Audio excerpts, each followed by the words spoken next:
Que sa main gauche soit sous ma tête et que sa droite m'embrasse. Cantique des Cantiques 8.3. La Soulamite peut être sotte et ignorante. Une chose cependant ne peut être mise en doute.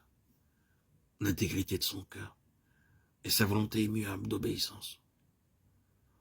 Mon unique désir est d'être enseigné par toi, dit-elle. Ce que je recherche, c'est que tu sois satisfait. Oh, connaître à nouveau la paix qu'il y a reposée dans les bras éternels. Elle s'était imaginée qu'elle savait maintenant marcher avec lui et elle s'aperçoit qu'il est aussi faible que jamais. Elle a besoin d'être portée. Elle comprend ce que signifie devenir humble comme un petit enfant. Et les paroles du Maître, celui qui se rendra humble comme ce petit enfant sera le plus grand dans le royaume des cieux. Matthieu 18.4.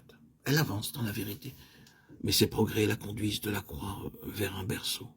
Et sa croissance jusqu'en la stature du Christ se manifeste dans les cris de l'enfant qui aime à se réfugier dans le sein du Père. L'âme se repose. Le bien-aimé veille sur elle. Je vous en conjure, filles de Jérusalem, pourquoi vouloir réveiller l'amour avant qu'il le veuille? Cantique 8.4.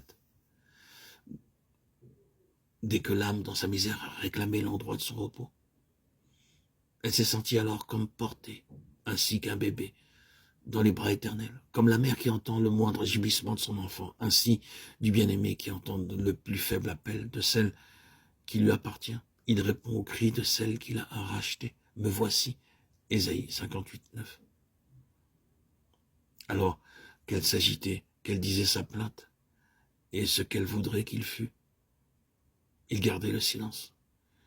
Mais à son premier cri de détresse, il s'est trouvé à ses côtés pour la soutenir et l'amener en son repos.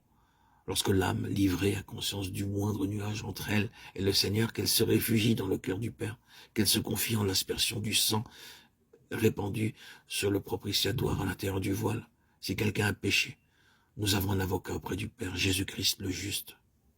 Il est lui-même la propitiation. 1 Jean 2.1.2. Le Seigneur prend soin maintenant de celle qui s'est réfugiée en lui. Il s'élève contre les filles de Jérusalem qui veulent l'éveiller et leur dit de laisser sa racheter à ses soins. À chaque nouveau degré de développement spirituel de la Soulamite, il est nécessaire qu'il rappelle à l'ordre les filles de Jérusalem. De même, les fils des prophètes viennent à la rencontre d'Élisée chaque fois qu'ils se préparent à faire une nouvelle étape à la suite du prophète Élie. À la fin, ils se contentent de se tenir à distance pour voir ce qui sera l'issue de cette marche persévérante et ce qu'il en adviendra. Il semble qu'il y ait quelque chose d'analogue dans la conduite des filles de Jérusalem.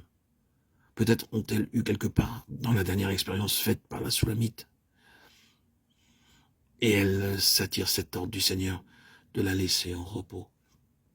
Ou bien, discernant que l'Esprit de Dieu est avec elles, ces personnes n'ont pressé d'aller ici et là, sans comprendre qu'en dehors de la volonté du Seigneur, elle n'est qu'un vase vide, inutile. Si elle les écoutait, elle aurait vite fait de dépasser la mesure de grâce qui lui est départie. Le besoin peut être très grand, l'appel pressant. Mais de quelle utilité pourrait-elle être si ce n'est pas lui qui l'envoie? Les personnes qui veulent lancer dans l'action ce que Dieu possède sont une cause de danger à tous les degrés de l'expérience chrétienne. Elles ne restent pas volontiers en spectatrices à l'écart, et le bien-aimé leur demande pourquoi elles veulent réveiller celle qui se repose en lui. L'amour du bien-aimé la réveillera et la ramènera à l'action, quand il le voudra, lui, car c'est lui qui opère en elle le vouloir le faire, selon son bon plaisir. Philippiens 2.13.